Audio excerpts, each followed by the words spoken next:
Hello friends, मीनस किचनमध्ये तुमचं खूप स्वागत आहे। नारळी पौर्णिमेनिमित्त आज आपण अतिशय खुसखुशीत आणि छानशी नारळाची वडी बनवणार आहोत।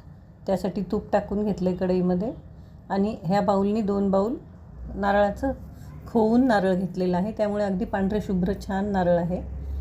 आणि 1 वाटी साखर टाकलेली आहे।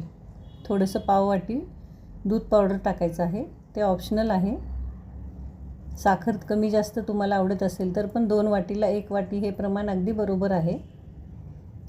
तर थोड्या वेळ असं आपण मिक्स करून झालेलं आहे। 1-2 मिनिटं आपण गॅस बंद करून ठेवल्यानंतर असं पातळ झालं होतं, त्यानंतर गॅस चालू करून मग ठेवायचं आहे मिश्रण। आणि त्याचा असा छानसा गोळा झाल्यानंतर एक 4 ते 5 मिनिटं लागतील ह्याला होण्यासाठी। आणि गोळा झाल्यानंतर आता आपण त्याला कंटेनरमध्ये तूप लावून ठेवलेलं आहे, त्यामध्ये वडी थापून घेणार आहोत। एकसारखी करून घेऊया।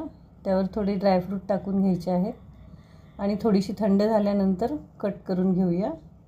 अगदी झटपट आणि खुसखुशीत अशी वडी आपली तयार आहे। तर अशा छानशा आणि वेगवेगळ्या वडी रेसिपींसाठी तुम्ही माझ्या चॅनलला सबस्क्राईब, लाईक आणि शेअर करा।